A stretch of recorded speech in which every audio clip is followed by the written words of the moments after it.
اس video میں ہم پڑھیں گے پروناؤنس کے متعلق۔ پروناؤنس پارٹس آف اسپیچ کا حصہ ہیں، یعنی جب انگلش میں کوئی بات کی جاتی ہے یا اسے لکھا جاتا ہے تو مختلف قسم کے الفاظ کا استعمال کیا جاتا ہے۔ ان میں سے ہر لفظ کا کوئی نہ کوئی کام ہوتا ہے یا مقصد ہوتا ہے اور اسی کام کے مطابق اس کا نام ہوتا ہے۔ تو چلیے مل کر پڑھتے ہیں کہ انگریزی بول چال اور تحریر میں پروناؤنس کا کیا کام ہوتا ہے۔ Pronouns are words that take the place of a noun، یعنی pronouns وہ الفاظ ہوتے ہیں جنہیں nouns کی جگہ استعمال کیا جاتا ہے، اور جیسا کہ noun کہتے ہیں کسی بھی شخص، جگہ یا چیز کے نام کو، اس کا مطلب یہ ہوا کہ پروناؤنس وہ الفاظ ہوتے ہیں جنہیں کسی بھی شخص، جگہ یا چیز کے نام کی جگہ استعمال کیا جاتا ہے۔ اس ایگزامپل کی مدد سے سمجھنے کی کوشش کرتے ہیں۔ Ali is in the class room, he is reading, یعنی علی کلاس روم میں ہے، وہ پڑھ رہا ہے۔ تو سب سے پہلے جملے کا پہلا لفظ ہے علی۔ یہ لفظ ہمیں کیا بتا رہا ہے؟ اس کی مدد سے ہمیں پتہ چل رہا ہے نیم آف اے پرسن، یعنی شخص کا نام۔ تو اس طرح سے یہ کیا ہے؟ یہ ہے ایک ناؤن۔ اب دیکھتے ہیں دوسرے جملے کے پہلے لفظ کو۔ یہ ہے لفظ ہی، یعنی وہ۔ اس کا مطلب ہے اس لفظ کا اشارہ ہے علی کی طرف، یعنی لفظ ہی جو ہے یہ علی کے نام کی جگہ استعمال کیا گیا ہے۔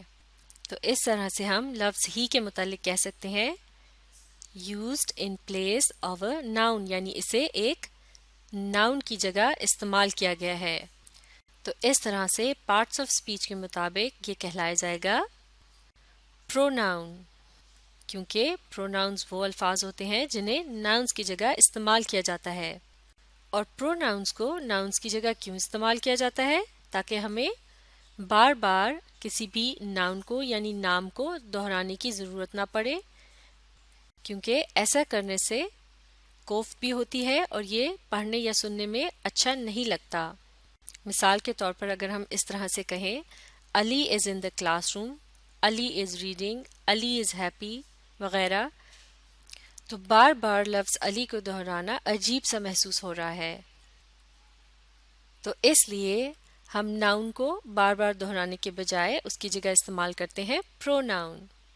جیسا کہ یہاں اس دوسرے جملے میں ہم نے پروناؤن ہی کا استعمال کیا، کیونکہ لفظ ہی جو ہے یہ کسی بھی آدمی یا لڑکے کے متعلق بات کرنے کے لیے استعمال کیا جاتا ہے۔ اسی طرح سے اگر لفظ علی کی جگہ یہاں کسی لڑکی کا نام ہوتا، جیسا کہ سارا، تو یہ جملہ ہو جاتا سارا از ان دا کلاس روم۔ تو اب کی بار ہم پروناؤن ہی کی جگہ کیا استعمال کرتے؟ ہی کی جگہ آ جاتا پروناؤن شی، اور یہ ہو جاتا شی از ریڈنگ، کیونکہ شی کا پروناؤن جو ہے وہ کسی بھی لڑکی یا خاتون کے متعلق بات کرنے کے لیے استعمال کیا جاتا ہے۔ اب ایک اور ایگزامپل دیکھتے ہیں۔ Ali is reading a book, it is very interesting, یعنی علی ایک کتاب پڑھ رہا ہے، وہ بہت دلچسپ ہے۔ تو اب آپ یہ بتائیے پہلے جملے میں لفظ بک جو ہے یہ کیا ہے؟ یہ ہے ایک نیم آف اے تھنگ، یعنی چیز کا نام۔ تو اس طرح سے پارٹس آف اسپیچ کے مطابق اسے کیا کہیں گے؟ یہ ہے ایک ناؤن۔ اور اب اس دوسرے جملے کے سب سے پہلے لفظ کو دیکھیے، لفظ اٹ، یہ کیا ہے؟ یعنی اس کا اشارہ کس لفظ کی طرف ہے؟ اس کا اشارہ ہے لفظ بک کی طرف۔ اٹ یعنی وہ، اٹ از ویری انٹرسٹنگ، وہ بہت دلچسپ ہے، مطلب یہ ہوا کہ وہ کتاب بہت دلچسپ ہے۔ یعنی بجائے یہ کہنے کے Ali is reading a book, book is very interesting, ہم کہہ رہے ہیں Ali is reading a book, it is very interesting. اس کا مطلب یہ ہوا لفظ اٹ کو ہم نے استعمال کیا ہے لفظ بک کی جگہ۔ تو ہم کہہ سکتے ہیں کہ لفظ اٹ جو ہے is used in place of a noun، یعنی اسے ایک ناؤن کی جگہ استعمال کیا گیا ہے۔ تو اس طرح سے پارٹس آف اسپیچ کے مطابق اسے کیا کہا جائے گا؟ یہ ہے ایک